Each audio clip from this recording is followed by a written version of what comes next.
Hello, YouTubers! The new Time Travel Jaime 88. I'm back with another Doctor Who DVD review, and yes, we're still celebrating Doctor Who's 50th anniversary. Today, we're still celebrating Sylvester McCoy month, so I'm going to do another Doctor Who DVD review. It is Doctor Who Sliver Nemesis.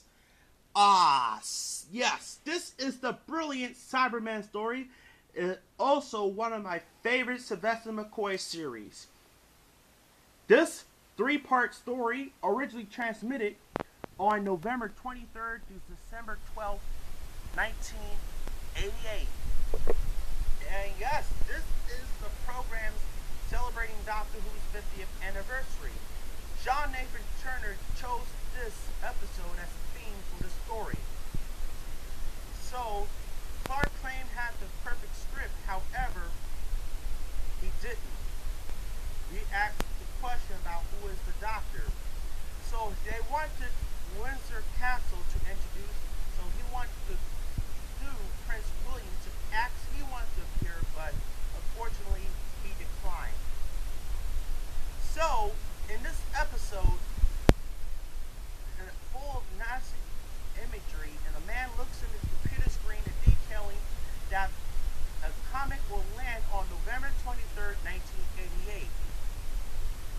The same time in medieval time in 1638, the two medieval addressed a woman shooting pigeons with her servant looking on. An elderly mathematician is performing complex calculation talks about. She picks up a poisoned arrow in her hand to her servant and tells her to put it in the oven.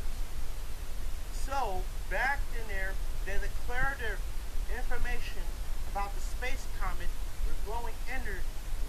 It will find that the contact with every Earth for 25 years and occur on November 23rd, 1988.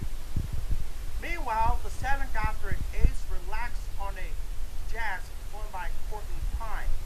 So, Ace had the newspaper and talked about the story about the comet. So, with his doctor hears a leaping from his pocket watch and trying to remind him. Ace asks him to sign a tape with him. As they headed back to the TARDIS, the doctor and Ace heard a sound of gunfire. They quickly ducked down towards the TARDIS, but they jumped in the river and escaped their pursuit. When the two men arrived with wielding guns, and soon they got their target. The Doctor and Ace struggled back on the riverbank to save. Meanwhile, back in medieval time, the mathematic dreams of great inventions that he could discover. To bring the fourth quotient replies that the following ingredient for the human blood. The Doctor fetched a brand new tape deck was replaced that was destroyed by the Dalek. However, it can do more than play tapes. The Doctor at the terminal reading of some sort of planet somewhere facing imminent destruction on Earth. The woman and her servant drank their magical potion and began traveling through time in the present day in Windsor in the middle of a crowded cafe. The Doctor admitted has been possible destruction of Earth for 350 years, so he and Ace take the quick trip to the TARDIS to the Windsor Castle basement. The Doctor tells Ace he's looking for a silver bowl.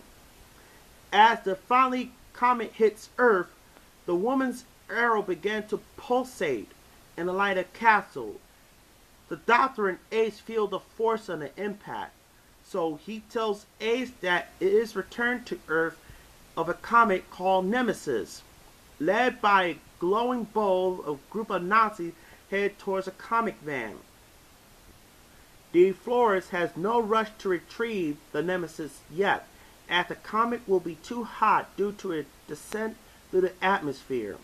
So he tells his soldier they will leave the British police to guard the site, unaware of the power of the Nemesis. The aides find a card telling the history of the bowl, realizing how it disappeared in 1788. The doctor tells her that the statue is indeed returned to that proposed at this point. While they travel back to the 1638, the doctor and Ace go time travel inside and see that mathematical calculations were oppressed even months since the doctor's previous visit. The doctor revealed that the woman, Lady Pennyforth, made the Nemesis statue, the bison herself. So the doctor sees a chessboard and notices that the game is rather going badly. So he tells Ace that Pennyforth managed to travel forward in 1988, mostly black magic. The doctor tells Ace that the statues are living metal vandalism, which are capable of great destruction. The TARDIS materialized outside of Windsor's castle in 1988. The Doctor and Ace follow a group of tourists on a guided tour. Although the Doctor does not recognize the woman, Ace realizes it is Queen Elizabeth II and drags him into hiding. However, she tells that who it was he raced after the Queen, saying that they needed armed force. The Doctor and Ace are seized by the security guard before go anywhere near the Queen. The Doctor is informed that the castle will be traveling in time and space. The Doctor dons a pair of oversized glasses. "You'll believe me. You will let us go." The Doctor and Ace flee the corridors of the castle. When they spotted the Flores and his Nazi make a new move for the Nazis' comment and seeing an unconscious policeman. However, the door opens when the emerge of Cybermen. The Cybermen recognize the Doctor's, even though his appearance has changed. The Doctor said this happens before a Roundhead and Lady Pennyforth shoots one of the Cybermen's bow arrow to be a golden tip. The Doctor and Ace manage to seize the silver bowl and return to TARDIS, and when he sees and tries to shoot it, the TARDIS door just materializes. While Pennyforth and Richard enter the Wisdom, the Cybermen began to cut the Nemesis statue to free the comet. The Doctor and Ace go back to 1638 when the body of the mathematician has gone. So the Doctor picks a piece of paper from the desk and throws into a fireplace. The Doctor makes a further move on the chessboard and then leaves. Materializing back to the present day, the Venom was created in ancient Gallifrey by Omega and Rassilon as the ultimate defense. However, the Gallifrey has now must be stopped, Pennyforth or any else reuniting with the statue. The Doctor finds to question them later, and they has been semi-naked dangling from the tree. Meanwhile, the Cybermen prepare an attack, realize they armed with a golden arrow retreat. Ace destroyed the Cybermen's vehicle with a Nitro 9 explosion. And the Doctor tells Ace that the Nemesis comet approach Earth in 25 years. So he decides to activate the Venom by taking a bow to the crypt, where Ace seems friendly. The Doctor tells she can wait in the TARDIS, but she refuses and wants to accompany the Doctor. The Cyber leader orders his lieutenant to kill the Flores, but he throws a golden dust into the leader's face and flees. As the Doctor and Ace arrive at the crypt of the jazz tape finish player, the Cybermen's communication began work on the Doctor entering the crypt holding with a bow and maneuvering the pass.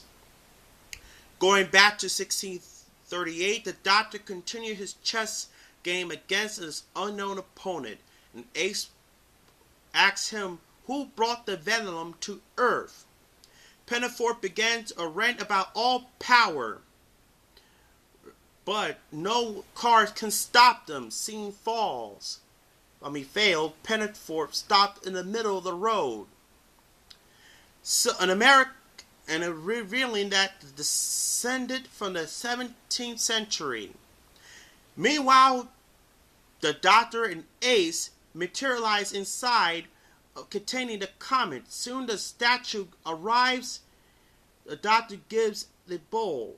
However, the Doctor, wherever should be needed again. Ace arrives from down to the Gunnery. The Cybermen must demand to hand over the bowl, but the Doctor threatens to destroy it. So, how would it happen? The Cyber leader prepared to kill the Doctor, but Richard grabs a golden tip from the TARDIS door and stabs him. The Doctor and Ace return to Richard to 1638. There, Richard and the Stewart woman perform a concert for them. Ace asks the Doctor who it really is, but he just puts a finger to his lips and listens to the music. So, my thoughts of and opinions of Sliver Nemesis. Sliver Nemesis is a good best Doctor Who story. It marks the return of the Cybermen, even though it is the last appearances of the story until when it's revamped the series.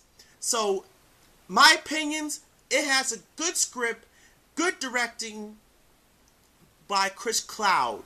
So this story gets a 5 out of 10. 10 out of 10, sorry. Let's take a look.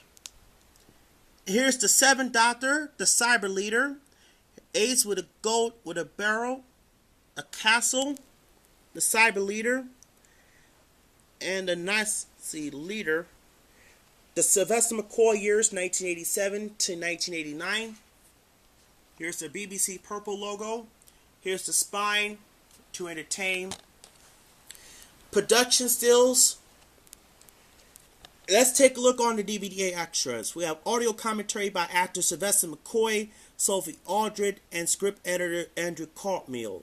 Industrial actions, the making of, deleted and extended scenes, trails and continuity, isolation music, photo gallery, and so forth. And here is the DVD of Sliver Nemesis. When this story was added on VHS in 1991, they added some extra scenes that was left out in the broadcast run.